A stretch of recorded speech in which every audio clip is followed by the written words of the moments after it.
Thank you, Mr. Chairman, and I appreciate you recognizing me for the 5 minutes. Questions for the entire panel. I know that Senator Toomey had a question about capitalism versus stakeholder capitalism, and I'd add to that woke capitalism that seems to be running amok throughout the financial institutions of our country.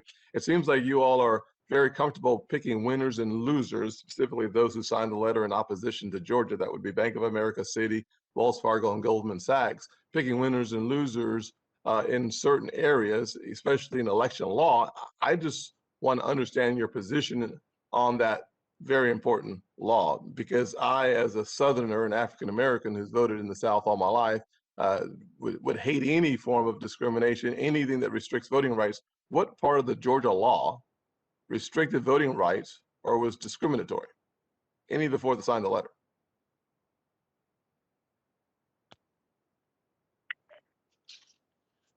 Senator Scott, our company signed that letter based on the input from our ESG committee and our teammates about how they felt when the law came in.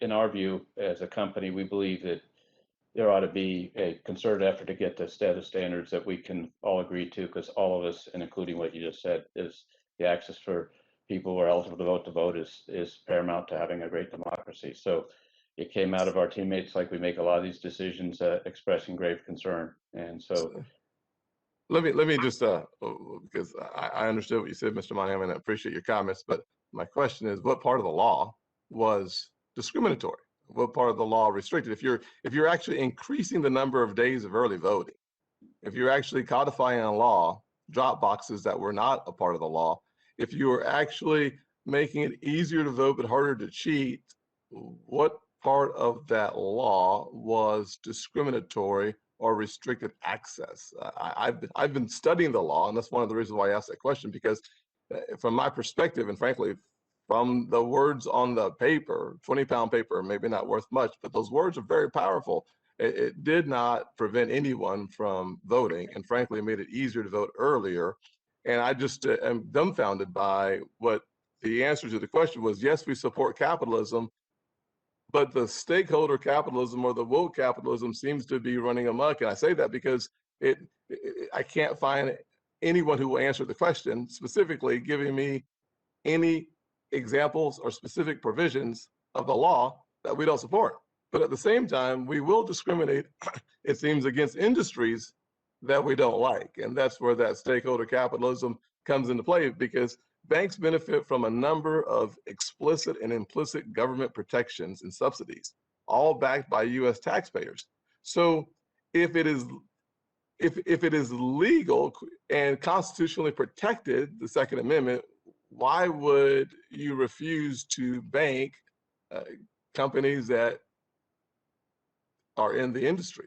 That I don't fully understand. So it seems like picking winners and losers in companies, and you're diving into choosing which laws you want to uphold and which laws you find offensive, but you can't articulate a position on why those things are offensive. It just seems confusing to me that one would say, I support capitalism, but I'm doing these things that are inconsistent with the statement that I support capitalism, and then I cannot articulate a single reason why I would not support, why I oppose the law in Georgia, or why I oppose funding or financing the oil industry or manufacturers of guns. I just find it to be disheartening as a former member of some of the institutions, as an account holder and a member of others, why it is that you all have taken such a strong, clear position, but can't or won't articulate the reason for that position.